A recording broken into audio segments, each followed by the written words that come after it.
Selamat sore semuanya. Tadi dalam Injil itu Yesus memanggil para murid, lalu murid-murid itu diberi kewenangan. Di samping itu juga diberi kewenangannya itu untuk apa. Jadi yang pertama disadari adalah kewenangan itu bukan prestasi murid, tapi itu kepercayaan dari Yesus.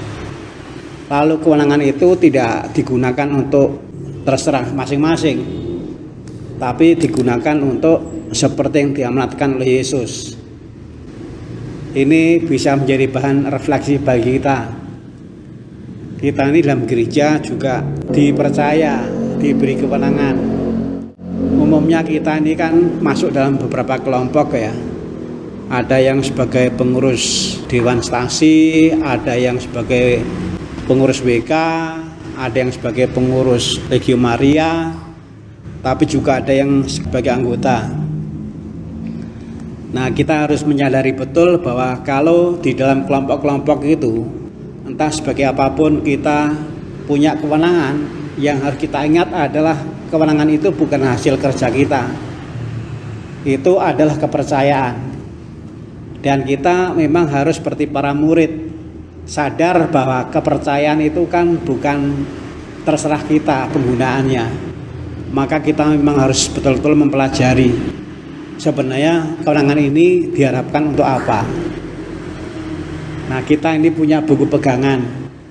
Saya kira baik kalau itu dipelajari baik-baik. Supaya apa? Supaya pada akhirnya kepercayaan, kewenangan yang diberikan kepada kita digunakan sungguh-sungguh sesuai dengan buku pegangan. Ada banyak kegiatan, tapi baik dilihat kembali. Kalau sudah cocok ya syukur, tapi kalau tidak ya memang harus disesuaikan. Jadi bukan terserah kita, tetapi buku pegangan itu sebenarnya mengharapkan apa dari kita. Memang dibutuhkan rendah hati. Karena belajar itu tidak menarik bagi orang yang malas belajar, tapi menarik bagi orang yang memang senang belajar. Dan utusan Yesus itu memang harus belajar. Karena apa? Karena sekali lagi, kepercayaan, kemenangan bukan hasil prestasi kita, itu dipercayakan. Lalu yang kedua, penggunaannya itu juga nggak terserah kita, tapi ditentukan. Kalau kita renungkan ini kan memang harus rendah hati. Kalau kita nggak rendah hati, nanti kita bisa jatuh menggunakan kepercayaan, kewenangan, tapi terserah kita. Ada yang memang baik, tetapi tidak tepat. Yang baik menurut kita, itu menurut buku pegangan bisa jadi nggak tepat. Sama dengan Marta. Ketika Yesus mampir ke rumahnya Marta dan Maria, Marta itu kan maksudnya baik, ya kan? Tapi Yesus mengatakan, mengapa kamu sibuk dengan hal-hal yang tidak saya perlukan? Nah, jangan sampai kita terjebak sana.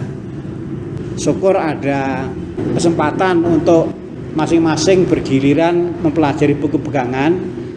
Tapi mungkin juga baik kalau yuk kita melihat kegiatan kita. Lalu kalau kegiatan itu dilihat dari kacamata buku pegangan, mana yang sudah sesuai, yang karenanya diteguhkan, dan mana yang kurang sesuai, yang karenanya memang harus dikoreksi supaya sesuai. Tuhan memberkati. Amin.